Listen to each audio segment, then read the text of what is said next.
Hello everybody, I'm glad to see you're all back. Oh, and we even have some new students, that's great. Welcome to the second class of the course, Economic Growth and Distributive Justice.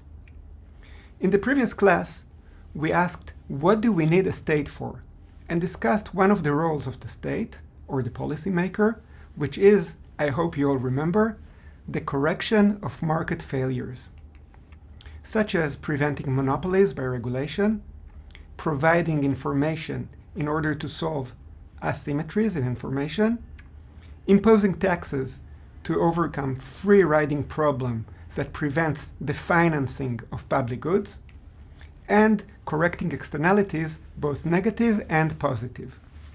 In this class, we're going to explore the foundations of economic growth and understand why technology is the key to economic growth.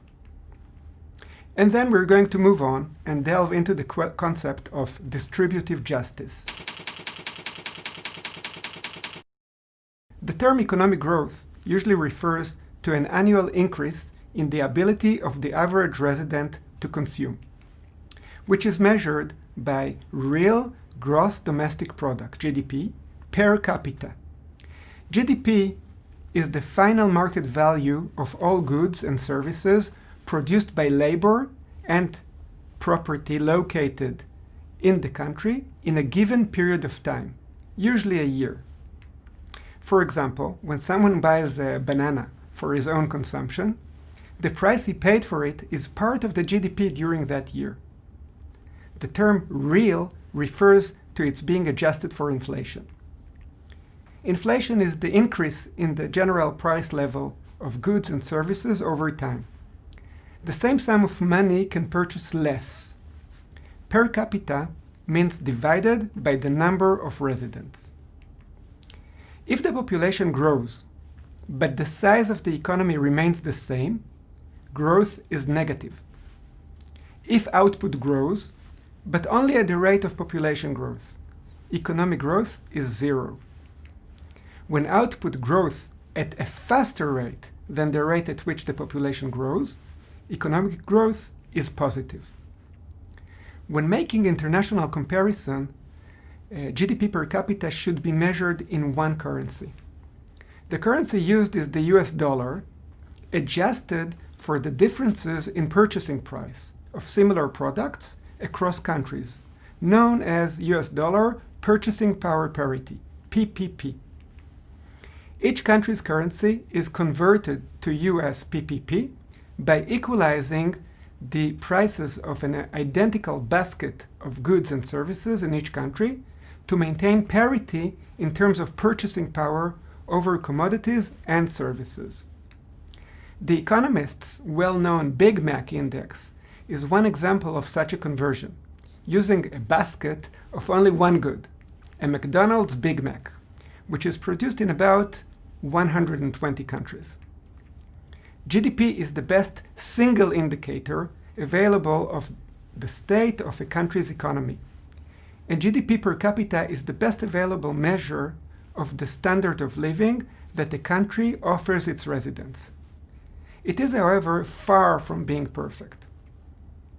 GDP per capita is a simple average and does not tell us anything about how the ability to consume is distributed. But even as a measure of the aggregate size of the pie, GDP has some serious limitations. It does not account for production that takes place outside the market, such as home production or the underground economy, and does not account for environmental degradation. Moreover, consumption is not the sole measure of standard of living. It is, however, highly correlated with many important factors such as life expectancy, infant mortality, freedom, literacy, and health.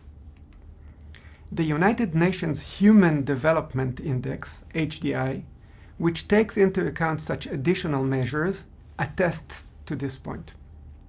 All else being equal, it is better for a country to have high and growing, rather than low and declining, GDP per capita. People who live in countries with low GDP per capita, namely in poor countries, face terrible living conditions.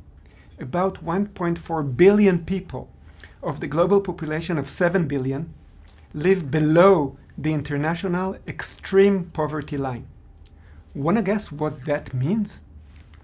It means they earn less than $1.25 PPP per day.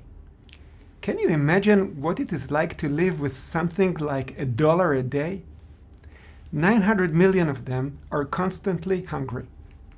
Almost 16,000 children die every day of hunger-related causes, and millions of children die each year of easily curable diseases, such as diarrhea, bacterial pneumonia, malaria, and measles, due to lack of clean water, inexpensive pills, or simple bed netting.